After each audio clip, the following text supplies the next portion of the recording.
Before you book your next flight, stop. In 2026, airlines are using pricing algorithms so aggressive that clicking the wrong button can literally make your ticket more expensive in seconds.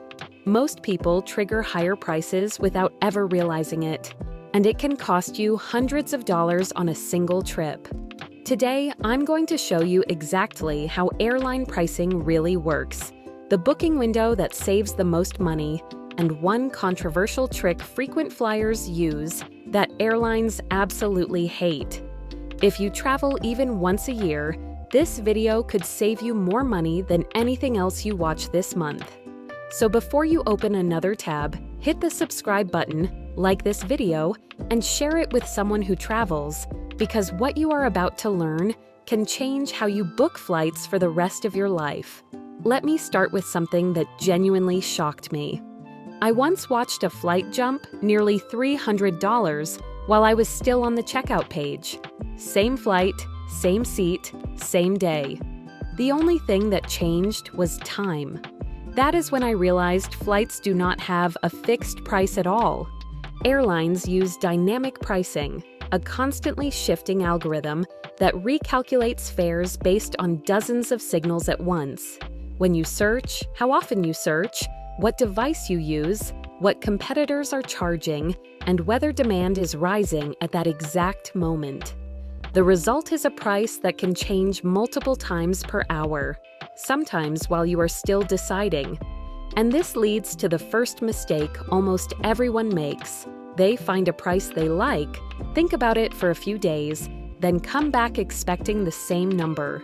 Instead, it is higher, sometimes much higher. Why? Because the system saw your interest. Repeated searches signal intent. And in some cases, that can push prices up because the algorithm assumes you're likely to buy anyway. The fix is simple, but most travelers never do it. Always search in private or incognito mode. Clear cookies before checking again. And avoid repeatedly searching the same route on the same device without resetting your session. Does this guarantee a lower price every time? No, but it removes one of the signals that can work against you.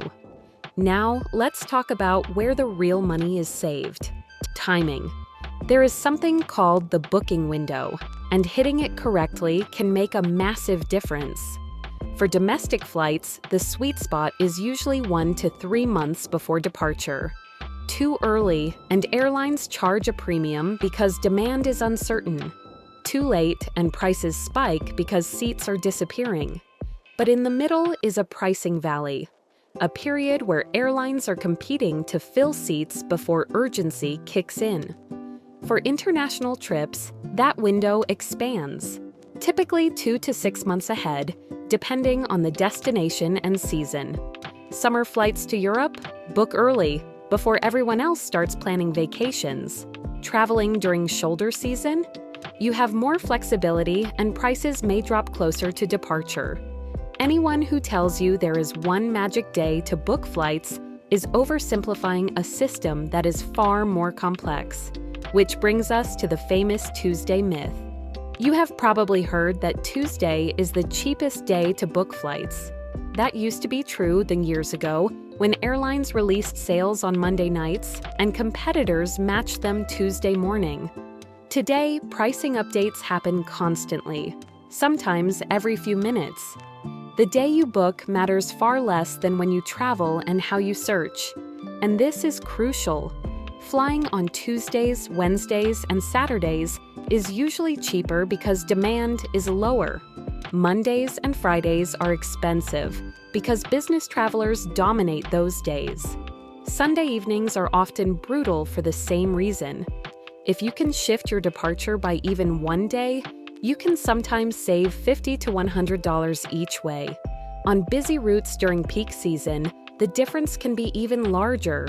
Now here is a strategy most casual travelers have never heard of, but frequent flyers know well. It is called hidden city ticketing. Sometimes flying from City A to City C with a layover in City B is cheaper than flying directly to City B. If City B is your real destination, You simply exit during the layover and skip the final leg. Completely legal, but controversial. There are catches. You cannot check luggage because it will continue to the final destination. You cannot use it on a round trip because missing the outbound leg cancels the return. And you should not abuse it repeatedly with the same airline. But for a one-way trip with carry-on only, it can produce huge savings on certain routes. And the next strategy works on the opposite principle. Positioning flights.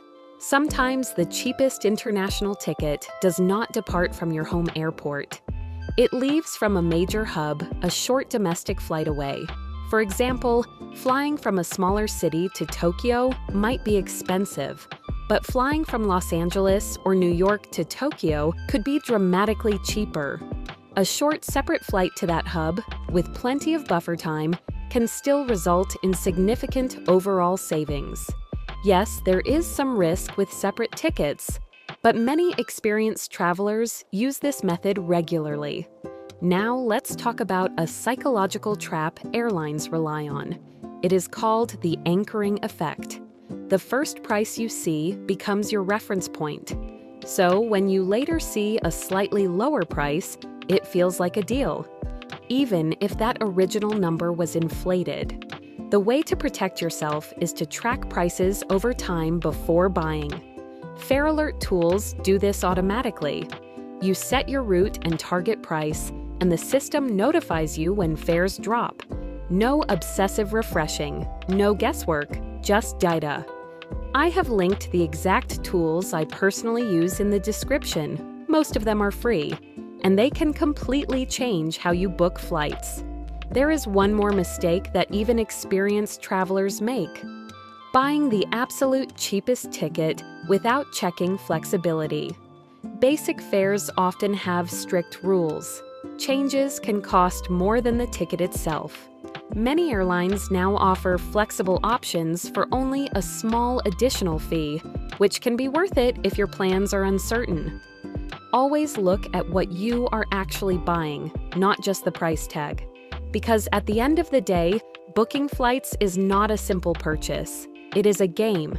Airlines have teams of data scientists optimizing revenue from every seat on every flight. The only way to compete is to understand the rules.